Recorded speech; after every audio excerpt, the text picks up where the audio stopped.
She says, what are some tips for open communication without worrying about upsetting one another? Not getting defensive or taking things too personally, along with not harboring emotions, both ours and others. You want me to start? Go for it.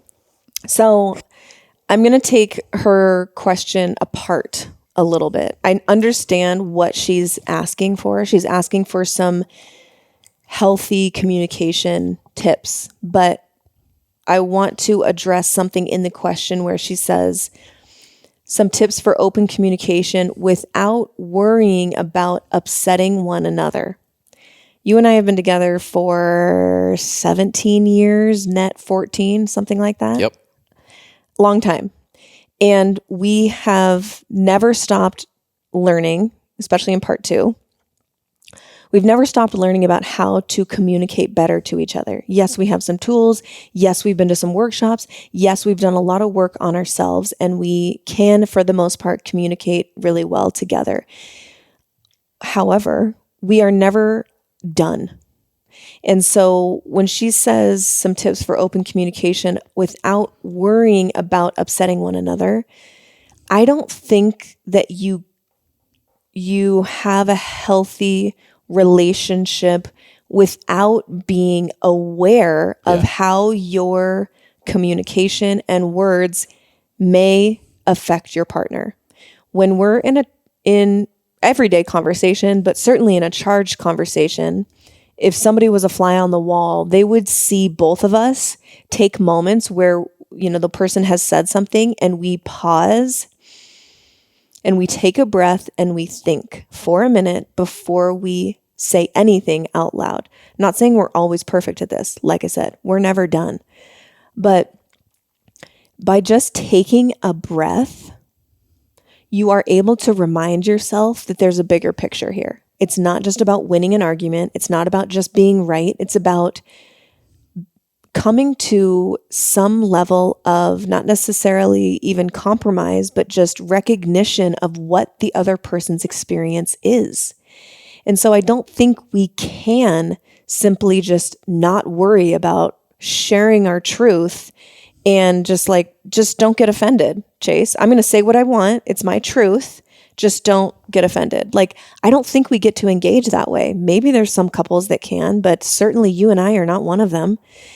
I am always, and I know you are too, I'm always trying to think, and I can always be better, but trying to think how what I'm going to say is going to affect you. So I think with that in mind, there are some helpful tools and tips and kind of phrases that you can put in your arsenal of communication. Some of them being, if you're just starting a conversation and you want your partner to know that it's something that's really important to you, I'd like to talk to you about something that's really important to me. Starting that way instead of saying so I see you didn't wash the dishes again or whatever.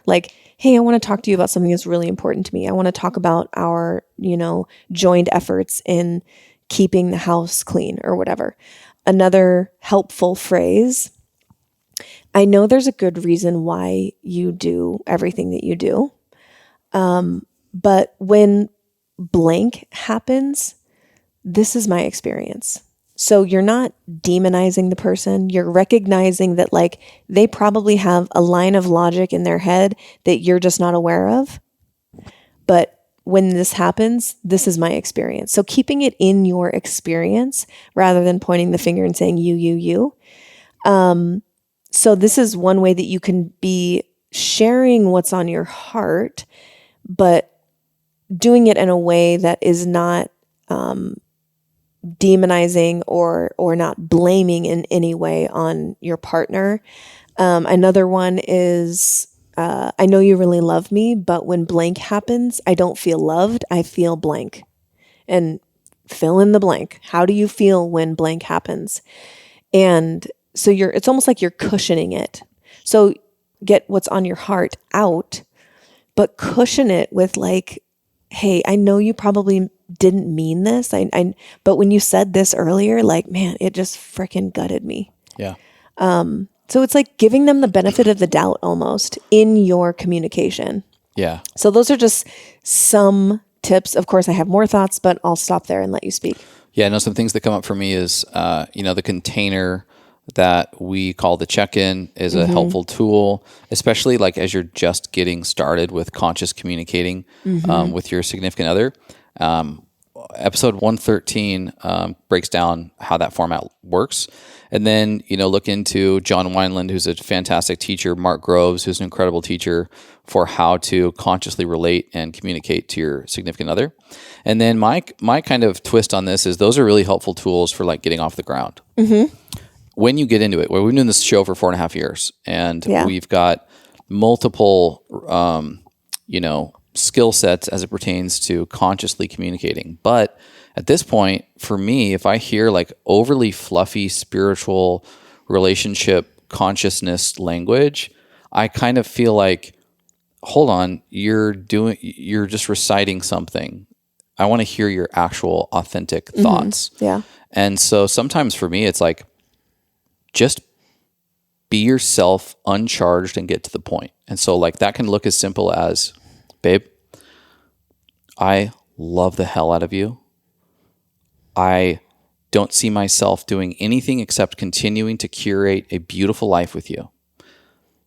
Because of that, and because of how strongly I feel about wanting to thrive in our relationship and be abundant and have wellness, I am feeling that support from you should look like this or can look like this, and that would be very helpful to me. Instead of like getting a little too fluffy and woo. So that's kind of one thing that comes up. I think a conversation with your partner outside of the tough communication space is to lay some ground rules for how you have charged conversations. What's very easy when you're having a charged conversation is to start to distract the point of the conversation with other things that are going on in your life that have nothing to do with the conversation at hand. So bringing up past issues, bringing up scorekeeping, like, well, I know you're telling me about this thing right now, but here's what you didn't do for me a month ago. Or, well, you say that I'm not listening to you when you're talking, but you never listen to me when I talk. Instead of actually receiving the feedback and actually engaging in how you can alchemize that one particular request, those things need to be like rules that you don't, that you both commit to in a sober state where you're not charged, so that when it happens, you can both just say, hey, we're starting to bring things into this conversation that actually don't have anything to do with it. And that kind of leads me into my next comment, which would just be thing behind the thing. What are you really trying to say?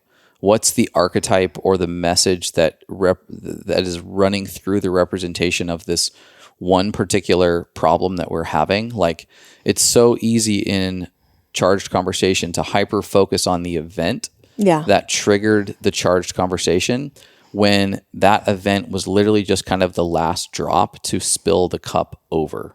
And so if you hyper focus on one drop, all you ever say is, it's just a drop. It's just a drop. What's your problem? And it's like, it's not about the drop. It's about the 50 drops that accumulated to spilling over this jar or whatever. And so thing behind the thing, what are you really trying to say, is an important framing that I think couples can use, and we surely use, so that we can have a little bit more understanding. It's easier to talk about respect and feeling loved than it is to talk about whether or not you're texting during dinner, whether or not you are, scraping your plate when you put your dish in the dishwasher, whatever.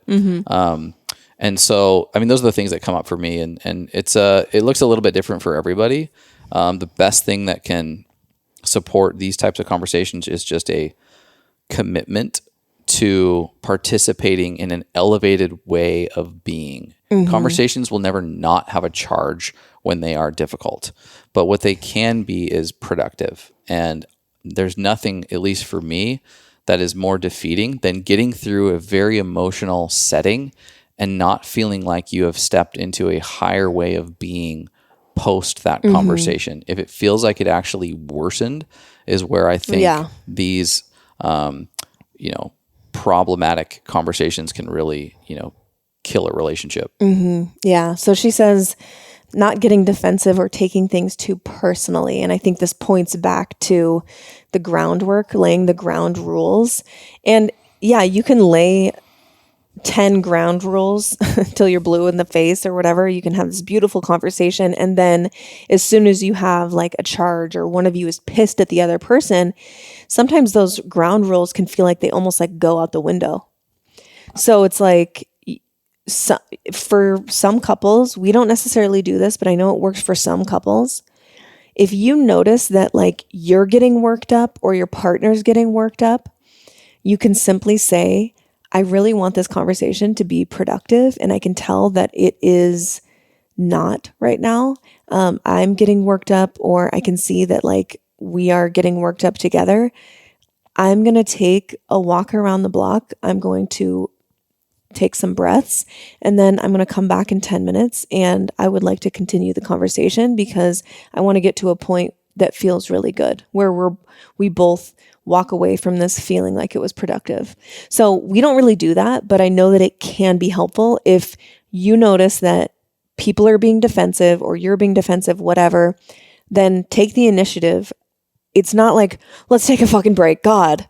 It's not that. It's like, I'm noticing that like I'm getting worked up and I really want this to be productive. So it's like, you kind of, in all of these cases, you really do have to put your pride aside. You have to put your desire to be right aside and know that the way that you communicate, hopefully it's calmly and with some breath in there, can make or break things, and that it's really serving a higher purpose of creating a beautiful relationship, not winning the argument. Yeah, super good. Thank you so much for listening. If you enjoyed that, check out right over here for some more fun clips. Oh, and you're going to want to subscribe. Bye.